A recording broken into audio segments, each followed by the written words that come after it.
Good morning everyone. मैं doctor सुधा मित्तल। अपन जिला उद्योग केंद्रों की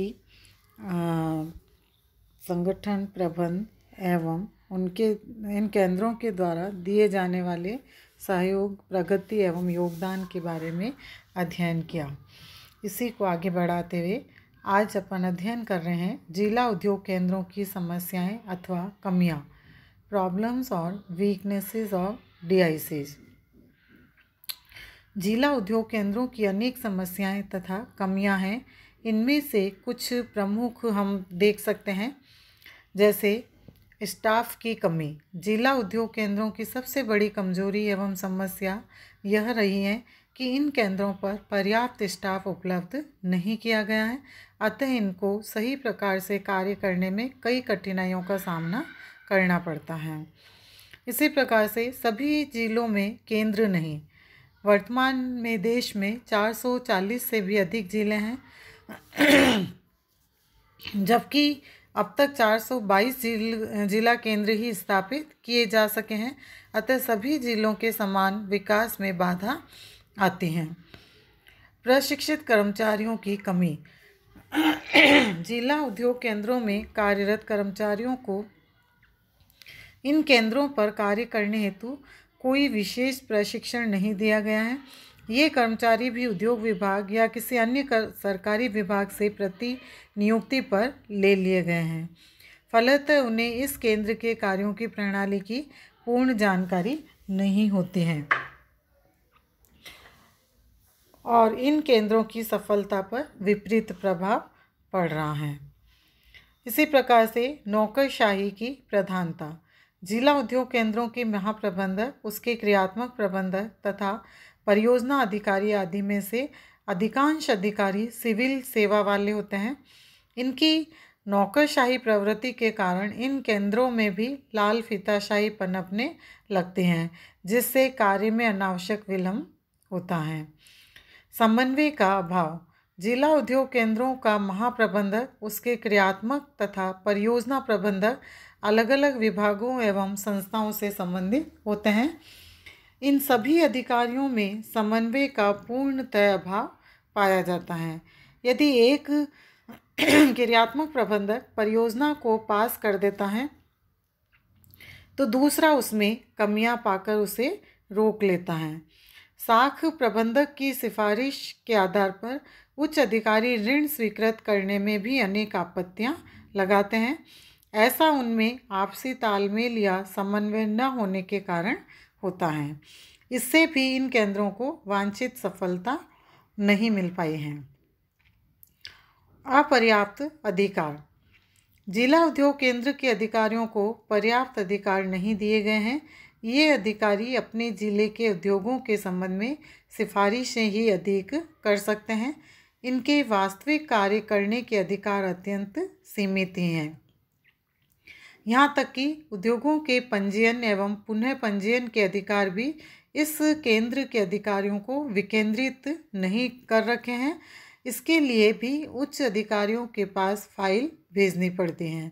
फलतः इन केंद्रों की स्थापना का उद्देश्य भी पूरा नहीं हो पा रहा है। नेक्स्ट, वित्तीय समस्या। जिला उद्योग केंद्रों के पास कोई वित्तीय साधन नहीं है। उन्हें वित्तीय संस्थाओं तथा बैंकों से वित्तीय सहायता उपलब्ध करवानी होती है, किंतु खेद का विषय है कि जिला उद्योग केंद्रों की सिफारिशों के बावजूद बैंक मैनेजर ऋण स्वीकार नहीं करते हैं। इसके अतिरिक्त स्वीकृत राशि भी पर्याप्त नहीं होती है, अतः वित्तीय समस्या सदैव ही बनी रहते हैं। आवश्यक साधन सुविधाओं की कमी। जिला उद्योग केंद्र की असफलता का एक बड़ा कारण यह भी है कि इनके पास आवश्यक साधन सुविधाओं का भी अभाव है। औद्योगिक बस्तियों का निर्माण पूरा नहीं हो पाता है। विद्युत, संचार, यातायात आदि की सुविधाएं भी पूरी उपलब्ध नहीं हैं। कच्चा माल भी निरंतर रूप से उपलब्ध नहीं हो पाता है, अतः इन केंद्रों की सफलता सीमित रही है। भवनों के निर्माण में देरी। जिला उद्योग केंद्रों के लिए भवन बनाने हेतु केंद्रीय सरकार ने अनुदान उपलब्ध किया है, किंतु राज्य सरकारों ने इस अनुदान का उपयोग ही नहीं किया है। राजस्थान भी इसमें पिछड़ा रहा है। एकीकृत योजना का अभाव। सरकार ने ग्रामीण एवं कुटीर उद्योगों के विकास तथा गांवों के उत्थान की अनेक योजनाएं स्वीकृत कर रखी हैं। उदाहरण के लिए ग्रामीण शिल्पकार योजना, ग्रामीण उद्योग परियोजना, स्वरोजगार योजना आदि। इन सभी योजनाओं को अलग अलग लागू करने से बहुत अधिक समय एवं श्रम का अपव्यय होता है। अतः सभी योजनाओं के स्थान पर एक समन्वित विकास योजना लागू करनी चाहिए। प्रभावकारी नियंत्रण का अभाव। जिला उद्योग केंद्रों के लिए कोई निश्चित आधार पर लक्ष्य निर्धारित नहीं किए जाते हैं, फलतः इनकी क्रियाओं पर नियंत्रण करने में भी कठिनाई आती है। जिला उद्योग केंद्रों की सफलता के लिए सुझाव। Suggestions for the success of DICs। इन कमियों और समस्याओं को देखते हुए जिला उद्योग केंद्रों की सफलता के कुछ सुझाव दिए जा सकते हैं।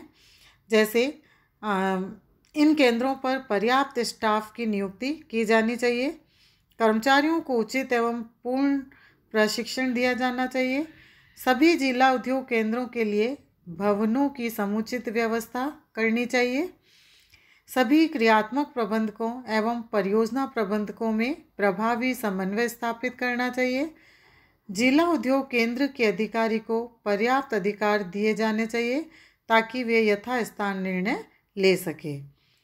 साख प्रबंधक की सिफारिश के आधार पर ऋण तुरंत स्वीकार किया जाना चाहिए। साख प्रबंधकों को भी कुछ न्यूनतम राशि के ऋण स्वीकार करने का अधिकार दिया जाना चाहिए। इसी तरह से ऋण की पर्याप्त राशि स्वीकार करनी चाहिए ताकि वह इकाई अनावश्यक कठिनाई में न पड़े। कच्चे माल के डिपो सभी केंद्रों पर खोले जाने चाहिए। आधारभूत साधन जैसे औद्योगिक बस्ती, विद्युत, संचार, यातायात के संसाधन विकसित करने चाहिए। साहसियों के विकास के लिए पर्याप्त संख्या में साहस विकास कार्यक्रम आयोजित करते रहना चाहिए। इकाइयों के माल के विपणन में और अधिक सहयोग देना चाहिए। जिला उद्योग केंद्रों की प्रगति का मूल्यांकन करने के लिए उचित नियंत्रण व्यवस्था होनी चाहिए। जिला उद्योग केंद्रों की समन्वय समिति की बैठकें नियमित रूप से होनी चाहिए। सभी जिला उद्योग केंद्रों को अपनी कार्य प्रणाली का नियोजन पर्याप्त सर्वेक्षण के बाद ही करना चाहिए। तो ये विभिन्न प्रकार के सुझाव हम उनकी कमियों को दूर करने के लिए प्रेषित कर सकते हैं और इन सुझावों के आधार पर जिला उद्योग केंद्र अपनी जो आने वाली बाधाएं या उनकी जो समस्याएं उनको आसानी से दूर कर सकता है और उसके बाद अपने लघु उद्यमी और कुटीर उद्योगों को आगे बढ़ाने में, उनके विकास करने में अपनी महत्वपूर्ण भूमिका अदा कर सकते हैं। धन्यवाद।